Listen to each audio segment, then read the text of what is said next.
Hello friends, मैं शिवांगी महेश्वरी आपका स्वागत करती हूँ आपके अपनी यूट्यूब चैनल स्किल लर्निंग में। तो फ्रेंड्स, जैसे कि आपने देखा होगा कि ये जो वीडियो है वो DSSB की प्रिपरेशन हम कैसे शुरू कर सकते हैं इसके ऊपर रिलेटेड है। तो आज से मैं DSSB के लिए क्लासेस देने वाली हूँ। तो सबसे पहले हम DSSB की प्रिपरेशन कैसे शुरू करेंगे उसके लिए स्ट्रेटेजी समझते हैं। सो DSSB को हम दो पार्टीशन में डिवाइड करते हैं, तो part A and part V. Part A and part V, जो दोनों पार्ट होते हैं वो 100 मार्क्स के होते हैं। अब ये बात तो सबको पता होगी और जो लोग न्यू हैं उनको भी पता होगी कि दोनों पार्ट्स 100 मार्क्स के होते हैं, यानी कि टोटल जो एग्जाम होता है वो 200 मार्क्स का होता है। और जो हमें टाइमिंग मिलती है वो हमें 120 मिनट्स यानी कि 2 आवर्स मिलती है। तो हम किस तरह से DSSB के पार्ट ए और पार्ट बी को कवर करें कि हमारा सिलेक्शन डेफिनेट हो जाए, इसके लिए मैंने आपके साथ आज एक स्ट्रेटजी शेयर करनी है। अगर आपको पसंद आए तो प्लीज़ चैनल को लाइक कीजिएगा और सब्सक्राइब भी कीजिएगा। तो देखिए जो फ्रेंड्स, मैंने जैसे कि बताया part A and part B. जो पार्ट बी होता है बहुत मेजर रोल प्ले करता है। और मैं आपको बता दूं लास्ट ईयर कट ऑफ कितनी गई थी। लास्ट ईयर की जो कट ऑफ थी 155 प्लस गई थी UR की। ओके, और जो नॉर्मल कैटेगरी है उनकी से थोड़ी सी कम गई थी। डेट मीन्स कट ऑफ तो बहुत हाई जानी ही है। तो कट ऑफ हमारी बहुत हाई जानी है। इस बार जो कट ऑफ जाएगी वो अप्रॉक्स जाएगी 165 प्लस। ओके, सो इस बार 165 प्लस का टारगेट, अगर आप 170 180 का टारगेट लेके चलेंगे तब आपका एग्जाम क्लियर होगा। सो तो जो एग्जाम है वो 2 पार्टीशन में डिवाइड है, part A and part B. Part A को भी हम 5 पार्ट्स में डिवाइड करेंगे। ओके, पार्ट ए की भी 5 पार्ट्स आते हैं और जो सेक्शंस होते हैं वो एक ही बार खुलते हैं। जैसे कि पहला जो सेक्शन होगा वो 20 मिनट का होगा। पहला जो सेक्शन होगा इसे 10 मिनट करके खुलेंगे और 10 मिनट में आपको पूरा जो भी इसका पर्टिकुलर टाइम होगा उसमें आपको एक बार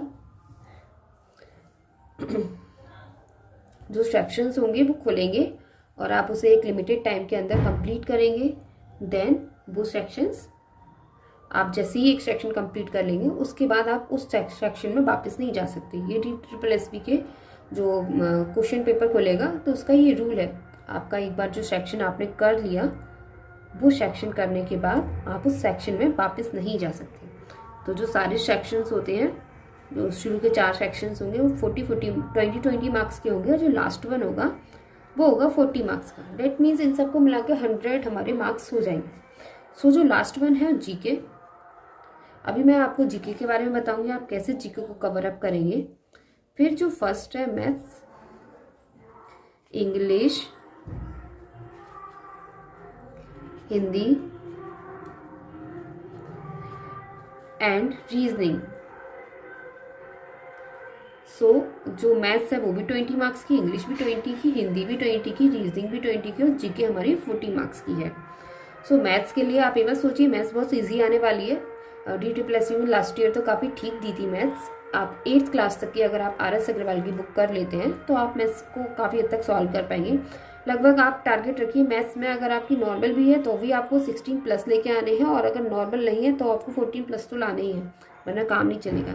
इंग्लिश थोड़ी सही आती है लेकिन इंग्लिश में थोड़ा कॉम्प्रिहेंशन होता है। इंग्लिश के 2 पार्ट्स होते हैं, मैं आपको बता दूं। पहला तो पार्ट्स ऑफ स्पीच होता है, तो जिसमें noun, pronoun, verb, adjective, conjunction ये सब होते हैं, एक्टिव, पैसिव और डायरेक्ट इनडायरेक्ट। जो दूसरा पार्ट होता है कॉम्प्रिहेंशन, वो बहुत ही ज़्यादा टफ होता है। तो इंग्लिश में जो सबसे आपको जो ग्रामर करने के बाद जो बचा हुआ कॉम्प्रिहेंशन है उस पर आपको बहुत ध्यान देना पड़ेगा। और मैं आपको सजेस्ट करूँगी आगे आने वाली वीडियोज़ में कि किस तरीके से हम कैसे इंग्लिश को कवर अप कर सकते हैं। ओके, क्योंकि कॉम्प्रिहेंशन जो लास्ट ईयर आया था वो काफ़ी हार्ड आया था। और मेरे जो लास्ट ईयर DSSB का जो एग्ज़ाम हुआ था उसमें मेरे 150 मार्क्स थे और 155 प्लस कट ऑफ गई थी। तो मुझे लगभग 6 से 7 मार्क्स की और ज़रूरत थी। और मेरे ख्याल से जो मेरा टाइम मैनेजमेंट नहीं हो पाया था, क्योंकि DT+B का जो एग्ज़ाम होता है उसमें टाइम मैनेजमेंट की बहुत ज़रूरत पड़ती है। 120 मिनट में हमें 200 क्वेश्चंस करने हैं। क्वेश्चन की लेंथ भी काफ़ी अच्छी होती है, तो उनको पढ़कर आपको उसे सॉल्व करना है। और प्रेजेंस ऑफ माइंड भी ज़रूरी होता है उस टाइम पे। तो मेरा कॉम्प्रिहेंशन में टाइम टेकिंग ज़्यादा हो गया, जिसकी वजह से मुझे लास्ट के मेरे कुछ क्वेश्चन छूट गए थे और मेरा शायद क्लियर इसी वजह से नहीं हो पाया, मुझे ऐसा लगता है।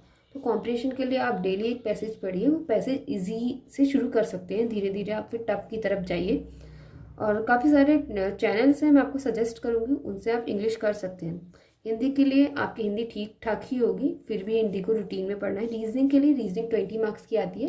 अगर आपको रीजनिंग को कवर करना है तो रीजनिंग के लिए आप इन 20 मार्क्स को कवर करने के लिए आप प्रीवियस ईयर्स जो DSSS में 2018 एंड 2022 में 22 में जो एग्ज़ाम लिया था, आप उसके जो रीजनिंग के जो क्वेश्चन हैं उन्हें लगा लीजिए अच्छे से। आपकी रीजनिंग का पोर्शन बहुत अच्छे से कवर हो जाएगा। और अगर उसके बाद भी जो क्वेश्चंस रह जाते हैं, जैसे आपको नहीं आते हैं, तो आप उसको यूट्यूब पे सर्च कर सकते हो। इसके अलावा मैं भी आपको कराऊंगी। और रीजनिंग के लिए अगर आप बहुत ही बेस्ट चाहते हैं तो आप एक बार CGL के किसी भी एक ईयर के पेपर्स निकाल लीजिए, उन पेपर्स को सॉल्व कर लीजिए। CGL में रीजनिंग हार्ड नहीं आती है, बस उसमें टाइम मैनेजमेंट करना होता है। तो आपकी रीजनिंग में 4 चांद लग जाएंगे। फिर आता है जीके का पोर्शन। जीके को हम काफ़ी वास्ट मानते हैं और बाकी में वास्ट है। तो पहला करंट अफेयर होता है, फिर स्टैटिक जीके होता है। स्टैटिक जीके के बाद हिस्ट्री, फिर ज्योग्राफी, फिर पॉलिटी, फिर economics and then science. Science के अंदर भी फिजिक्स, केमिस्ट्री, मैथ तीनों। तो जीके के लिए आपको कम से कम डेली 2 आवर्स तो देने पड़ेंगे अगर आपको क्लियर करना है तो, क्योंकि जीके का जब 40 मार्क्स का रोल है तो उन 40 मार्क्स को आपको बहुत अच्छे से प्रिपेयर करना होगा। तो मैं आपको बता दूं, पॉलिटी को आप ज़्यादा ध्यान दीजिए, क्योंकि पॉलिटी से 4 to 6 क्वेश्चन फिक्स है। और आर्टिकल 1 से लेकर आर्टिकल 50 तक 4 to 6 क्वेश्चन आपके फिक्स है पॉलिटी से। अगर आप 50 आर्टिकल भी अच्छे से कर ले जाते हैं तो पॉलिटी में आपके 4 से 5 मार्क्स आने ही हैं। उसके बाद आप स्टैटिक जीके पे भी फोकस कीजिए, क्योंकि स्टैटिक जीके जैसे हमारी नदियाँ हुई, हमारे ग्लेशियर हुए, ज्वालामुखी हुए, इसके अलावा स्टेट की थोड़ा सा मतलब स्टेट किस स्टेट में क्या कुछ फेमस है, GI टैग हुए, तो आप अगर स्टैटिक जीके कर लेते हैं तो आपके यहाँ से भी 6 से 7 मार्क्स आ जाने, यानी कि 10 मार्क्स तो आपके ऐसे ही कवर हो गए। फिर बचता है करंट। अगर आप करंट डेली करते हैं तो करंट के लिए आपको मैं एक चैनल बता दूंगी, नेक्स्ट एग्जाम 15 मिनट की मुश्किल से वीडियो डालता है और उसमें कुछ क्वेश्चन होते हैं, इंपॉर्टेंट क्वेश्चन ही कराते हैं वो, तो आप वहाँ से देख सकते हैं। डेली के डेली आपके करंट अफेयर क्लियर होते रहेंगे। फिर करंट अफेयर के बाद हम हिस्ट्री, ज्योग्राफी और इकोनॉमिक्स और साइंस। साइंस एक बहुत वास्ट होगा। हिस्ट्री ज्योग्राफी को तो आप बाद में ही चूज़ कीजिएगा अगर आपकी अच्छी नहीं है। साइंस के लिए आप जैसे केमिस्ट्री से शुरू कर सकते हैं, अब बाकी तो मैं आपको आगे आने वाली वीडियोज़ में बताई दूँगी। तो ये होता है हमारा पार्ट 1। पार्ट 1 में आपको इतना सब कुछ कवर करना पड़ेगा। एक चीज़ हाँ आपको देखकर मालूम पड़ा होगा कि DSSS का एग्ज़ाम निकालना भी आसान नहीं है। अगर आप कंटिन्यूटी रखते हैं आप तभी निकाल पाएंगे। तो चलिए, अगर आपको मैक्सिमम मान लीजिए 100 मार्क्स का पेपर है तो 75 मार्क्स तो आपको तो लाने ही हैं। फिर इसके बाद आ जाते हैं जो वो पार्ट बी। तो पार्ट बी है उसको भी 5 पार्ट में डिवाइड किया गया है। जैसे हमारे जो पार्ट ए था उसमें सेक्शंस खुल रहे थे, एक सेक्शन खुलेगा, उसके बाद वो सेक्शंस पूरा होते ही आप जैसे ही नेक्स्ट सेक्शन पे क्लिक करेंगे तो जो पुराना वाला सेक्शन होगा वो आपको दिखाई नहीं देगा, और जो नया वाला सेक्शन है आप उसे ही सॉल्व कर सकते हैं। तो एक बार में एक सेक्शन ही खुलता है, उसके बाद हम दूसरे सेक्शन पे जाएंगे तो पुराना सेक्शन नहीं खुलेगा। तो इसको जो 5 पार्ट में डिवाइड किया गया है वो कहने के लिए तो बहुत आसान है, लेकिन अगर आप उसके लिए डेली स्टडी करते रहेंगे तो आप ये 100 मार्क्स लाना बहुत आसान हो जाएगा। तो सबसे पहला तो वो पेडोलॉजी भी है। इसमें आपको जैसे किशोरावस्था, बाल्यावस्था, शैशवावस्था, उससे रिलेटेड जो थ्योरीज हैं, cognitive development, brain development, okay. और मतलब आपको जो आपने अपनी ट्रेनिंग की जो बुक्स थी उसमें जो फर्स्ट ईयर में जो पढ़ा था ना स्टार्टिंग फेज में, तो आपको वो अपना क्लियर कर लेना है। आपके पास होंगी ट्रेनिंग की बुक्स, आप वहाँ से देखिए, उन बुक्स को उठाइए, किशोरावस्था, बाल्यावस्था, शैशवावस्था पढ़िए, दोबारा से रिवाइज कीजिए, पियाजे, वाइगोत्स्की, एरिक एरिक्सन, इन सब की थ्योरीज पढ़िए। तो इन सबको करने के बाद आपकी जो पेडागोगी है वो क्लियर क्लियर तो होगी, आपने सीटेट जब निकाला हुआ है तभी आप DTSSB करेंगे, तो क्लियर तो होगी, लेकिन इन सबको पढ़ने के बाद आपकी पेडोलॉजी में एक अच्छी स्ट्रेंथ बनेगी, जिससे आप जब क्वेश्चन करने के लिए जाएंगे तो आप अच्छे से कर पाएंगे। मैं मानती हूँ आपकी ऑलरेडी तैयार है, लेकिन फिर भी एक बार इसको गो थ्रू कर लीजिए। फिर पेडागोगी के बाद आता है इंक्लूसिव एजुकेशन। इंक्लूसिव एजुकेशन, जी हाँ, ये उससे पूरे 20 मार्क्स तो पेडागोगी से आते हैं और इंक्लूसिव एजुकेशन से पूरे 20 मार्क्स का आता है ना। कितनी अच्छी बात। इंक्लूसिव एजुकेशन बहुत आसान होता है, 20 मार्क्स कवर करना बहुत आसान है, लेकिन क्वेश्चन की लेंथ DTSSB में इतनी होती है कि आप उस क्वेश्चन को पढ़ के उसका आंसर देंगे, उसके लिए आपका टाइम कंज्यूम ज़्यादा हो जाएगा। तो इसके लिए आपको रेगुलर प्रैक्टिस करनी पड़ेगी रीडिंग की। Inclusive education, pedagogy, Hindi, English, maths, अब जो कुछ ही पढ़ेंगे, आपकी रीडिंग स्पीड जब बढ़ जाएगी ना, तो आपका एग्ज़ाम क्रैक करने के चांसेस 50% और बढ़ जाएंगे। अगर आपके मान लीजिए 30% चांस है और आपकी रीडिंग स्किल्स अच्छी है, आप अच्छे से जल्दी पढ़ लेते हैं, तो आपके 50% चांसेस और बढ़ जाएंगे। अगर आप ठीक ठाक हैं मतलब पढ़ाई में, तो आपके लगभग 80% से चांसेस यहीं से हो जाते हैं। तो पेडागोगी और इंक्लूसिव एजुकेशन की थ्योरी ज़्यादा बड़ी नहीं है, लेकिन आपको इसके लिए RTE, NCF का जो NCF 2020 का आया जो, और 2005 का था जो, RTE 2009 का था, आप उन सबको क्लियर कर लीजिए, क्योंकि इंक्लूसिव एजुकेशन में ये सब कुछ इंक्लूड हो जाता है। हम किसी भी बच्चे के साथ कैसे डील करेंगे। इसके अलावा जो PWD एक्ट है, RPWD एक्ट है, ये सब इंक्लूसिव एजुकेशन के अंदर आ जाएंगे। बस इतना सही है। इंक्लूसिव एजुकेशन में इसी से घुमा कर वही क्वेश्चन पूछे जाते हैं, बस बातें चेंज कर दी जाती हैं, क्वेश्चंस वही होते हैं, क्वेश्चन की लेंथ कम हो जाती है, बढ़ जाती है। ये आपके ऊपर डिपेंड करता है आप कितने स्मार्टली अप्रोच करेंगे। तो इंक्लूसिव एजुकेशन के बाद जो नेक्स्ट जो टर्म है वो है पॉलिसीज़। आपको सारी पॉलिसीज़ पढ़नी होगी। सारी पॉलिसीज़, क्या पॉलिसीज़ पढ़नी होगी?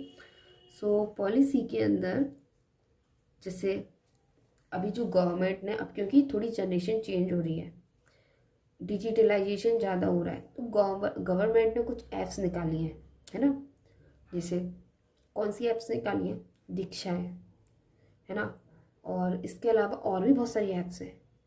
कुछ डिजिटलाइजेशन ऑफ एजुकेशन है और कुछ उसके रिगार्डिंग पॉलिसी भी बनी है। इसके अलावा NCF, RTE, ये सब तो इसके अंदर इंक्लूड होगा। नेशनल एजुकेशन पॉलिसी 2020 इसके अंदर इंक्लूड हो जाएगा। नेशनल पॉलिसी ऑफ एजुकेशन 1986 68 वाली कोठारी आयोग, इससे पहले जो मुदलियर आयोग था और राधा कृष्णन आयोग, ये सारे आयोग आपको पढ़ के जाने हैं। तो इसके अंदर आप देख सकते हैं जो एजुकेशन में क्या डेवलपमेंट हुआ है स्टार्टिंग से लेकर अब तक, वो सब इसके अंदर आ जाएगा। सारी एजुकेशन पॉलिसी पढ़ने के बाद, और जो गांधी जी के जो प्रिंसिपल्स थे एजुकेशन से रिलेटेड, रविन्द्रनाथ टैगोर के जो प्रिंसिपल्स थे, रूसो, अरस्तु, ये सब इसी के अंदर आ जाएगा। ओके, इसके बाद आता है वर्क एजुकेशन। तो लास्ट ईयर क्या हुआ था, वर्क एजुकेशन से 20 क्वेश्चंस आए थे, सिर्फ और सिर्फ वर्क एजुकेशन से। जो मेरा जो एग्ज़ाम था उसमें जो लास्ट वाला जो था 20 मार्क्स का जो सेक्शन था, सेक्शन नंबर 5, उसमें वर्क एजुकेशन से टोटल 20 क्वेश्चन थे।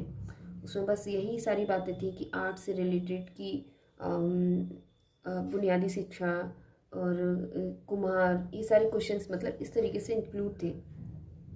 तो आई थिंक वर्क एजुकेशन और योगा और आर्टिस्टिक नेचर, इसको भी आपको पढ़ के जाना है। मैं अभी इस वीडियो के लास्ट में बताऊंगी कि इन सबको आप पढ़ेंगे कैसे, आपको क्या सोर्सेस मिलेंगे और मैं किस तरीके से आपको तैयारी कराऊंगी। तो इस तरीके से वर्क एजुकेशन और योगा से 20 नंबर का आया था। उसके बाद स्कूल मैनेजमेंट से भी काफ़ी कुछ क्वेश्चन मिले थे, स्कूल मैनेजमेंट और लीडरशिप से। तो स्कूल मैनेजमेंट और लीडरशिप आप कैसे करेंगे, इसके लिए आप NCF पढ़ लीजिए। और जिन लोगों ने KVS का एग्ज़ाम दिया है उन्होंने स्कूल का टाइम टेबल है, लेसन प्लान है, और स्कूल लीडरशिप, स्कूल के विज़न होते हैं, इन सब के बारे में अच्छे से पढ़ लिया होगा। और नहीं भी पढ़ा है तो मैं आपको सोर्स बताऊंगी अगले वीडियो में कि किस सोर्स से आप पढ़ सकते हैं। इसके अलावा मैं भी आपको इस पर वीडियो बनाकर प्रोवाइड करूँगी। तो फ्रेंड्स, ये 5 पार्ट्स हैं। इसके अलावा इन्हीं पार्ट में इंक्लूड होकर, इन्हीं 5 पार्ट में इंक्लूड होकर सब्जेक्ट पेडोलॉजी भी आ जाती है। सब्जेक्ट पेडोलॉजी में ये आ जाता है आप ईवीएस कैसे पढ़ाएंगे, आप मैथ्स कैसे पढ़ाएंगे, आप इंग्लिश कैसे पढ़ाएंगे, है ना। तो ईवीएस, इंग्लिश, मैथ्स, हिंदी, इनकी पेडोलॉजी पढ़ने के लिए आपको क्या करना है, आप एनसीएफ से गो थ्रू होइए। अगर आप सिर्फ एनसीएफ से गो थ्रू हो जाते ना फ्रेंड्स, तो उसके बाद आप चाहे सीटेट एग्ज़ाम हो, चाहे आपका DSSB हो, चाहे KVS हो, चाहे एनी अदर कोई भी स्टेट एग्ज़ाम हो, आप उस एग्ज़ाम को पास करने के चांसेस बहुत बढ़ जाते हैं, क्योंकि एनसीएफ पर ही बेस्ड होकर सारी जो पॉलिसीज़ हैं, सारी एजुकेशन का परफॉर्म है वो डिज़ाइन होता है। तो एनसीएफ को आप 2020 वाले को भी एक बार गो थ्रू हो जाइए और 2005 वाले से भी। मैं आपको एक शॉर्ट में समरी में वीडियोस पर प्रोवाइड करूँगी, तो अगर आप वो देखेंगे तो आपको उससे भी बेनिफिट होगा। तो इसके लिए मेरे अलावा और कौन कौन से सोर्सेज हो सकते हैं जिससे आपका पार्ट भी अच्छे से कवर हो। अगर आप NIOS की बुक्स एक बार पढ़ लेते हैं और एक बार उसको पढ़ के उसमें जो मेन पॉइंट है उसे नोट्स बना लेते हैं, तो आप ये समझ लीजिए आपके DSSB के एग्ज़ाम का पार्ट भी है, उसमें 100 तो कोई भी नहीं ला पाता है जी, 90 मार्क्स पक्के हैं। इसके अलावा आप चाहें तो NIOS के लिए आपको 1 से लेकर 8th तक का जो 501 बुक से लेकर 508 तक की बुक पढ़ लेनी है। और इसके अलावा जो आपकी ट्रेनिंग की बुक है, ट्रेनिंग की बुक्स भी आपको गो थ्रू हो जाना है उन बुक से भी, ठीक है। तो ट्रेनिंग की बुक्स मतलब डाइट में या BEd में या DLEd में जो आपने बुक्स खरीदी होंगी, वो बुक्स रद्दी नहीं है, वो बुक्स बहुत काम की है और सारी जो पॉलिसीज़ हैं और जो उसमें जो कुछ भी दे रखा है उससे रिलेटेड क्वेश्चन ही पेपर में देखने को मिलते हैं। इसके अलावा आप अगर प्रीवियस ईयर क्वेश्चन भी साथ में लगाएंगे, प्रीवियस ईयर क्वेश्चन भी अगर आप साथ में लगाएंगे तो आप का मतलब रीडिंग स्पीड बढ़ेगी, आपको क्वेश्चन पे हमला करने की स्पीड बढ़ेगी। मतलब आप इस क्वेश्चन को देखकर उसमें क्या पूछ रहा है ये पहचान सकते हैं, क्वेश्चन का आंसर में एलिमिनेट कैसे करना है ये आप जान सकते हैं। तो आपको कोई इसके लिए टेस्ट सीरीज़ लेने की ज़रूरत नहीं है। आप अपने फ़ोन में टाइमर लगाइए, कोई ऑनलाइन कोई पेज सर्च कीजिए गूगल पे या कहीं भी, वहाँ उस पेज से आप ये जो प्रीवियस ईयर क्वेश्चंस हैं DSSB के आप फाइंड आउट कीजिए और आप टाइमर लगा के, आप जैसे 2 घंटे का टाइम होता है तो आप 2 घंटे में उसे पूरा करने की कोशिश कीजिए।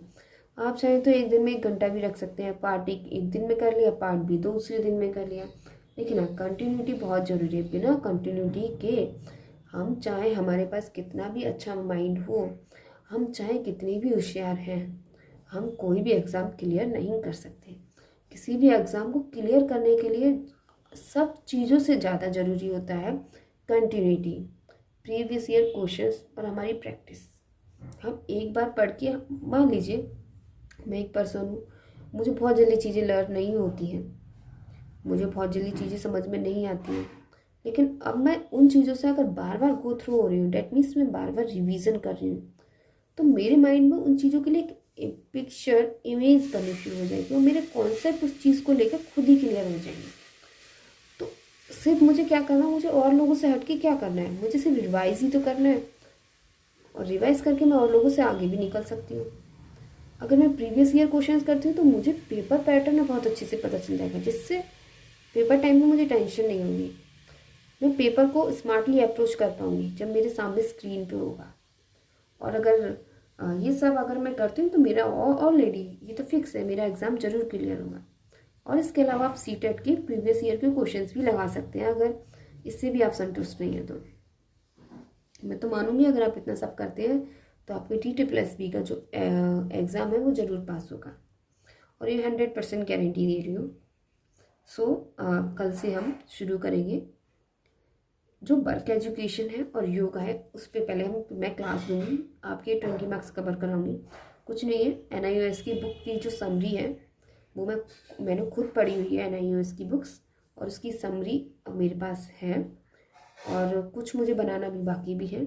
तो मैं उसकी समरी आपको प्रोवाइड करूँगी और उस समरी से किस तरीके से क्वेश्चंस बन सकते हैं, हमें कैसे अटेम्प्ट करना है, इसके लिए मैं आपको जो क्वेश्चन क्विज़ेस हैं वो भी प्रोवाइड करूँगी। तो कल से हम शुरू करते हैं अपनी क्लासेस प्रॉपरली। सबसे पहले हम वर्क एजुकेशन से शुरू करेंगे और हम पार्ट भी सबसे पहले कवर करेंगे। देन हम आएंगे पार्ट ए पर। हालांकि पार्ट ए निकालना बहुत ज़रूरी होता है, बिना अगर जब तक आपके पार्ट ए में 40 मार्क्स सिक्योर नहीं होते हैं, आपका पार्ट बी का जो पेपर है वो चेक ही नहीं होगा।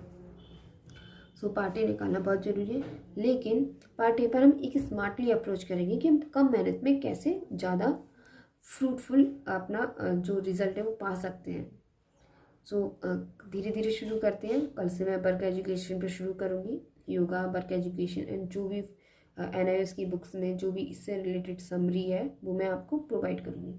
NIOS की बुक में समरी नहीं प्रोवाइड की गई है, समरी मैं आपको प्रोवाइड करूँगी। NIOS की बुक्स में पूरा डाटा प्रोवाइड किया गया है, मैं इसको शॉर्ट में जो इम्पोर्टेंट है, जिस तरीके से पेपर में पूछा जा सकता है, वो प्रोवाइड करूँगी।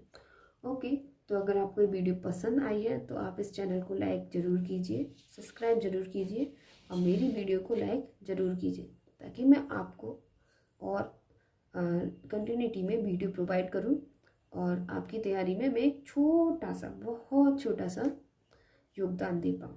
और मैं चाहती हूँ मैं कुछ ऐसा करूँ जिससे योगदान से किसी को कुछ प्रॉफिट हो, तो मुझे बहुत अच्छा लगता है। तो मैं कुछ ऐसा करना चाहती हूँ जिससे मेरी वजह से लोगों का काम आसान हो। तो आप भी मेरे इस काम में मदद करना चाहते हैं तो मेरा चैनल ज़रूर सब्सक्राइब कीजिएगा और वीडियो को लाइक कीजिएगा अगर आपको ये स्ट्रेटजी पसंद आती है तो। Thank you so much, bye bye.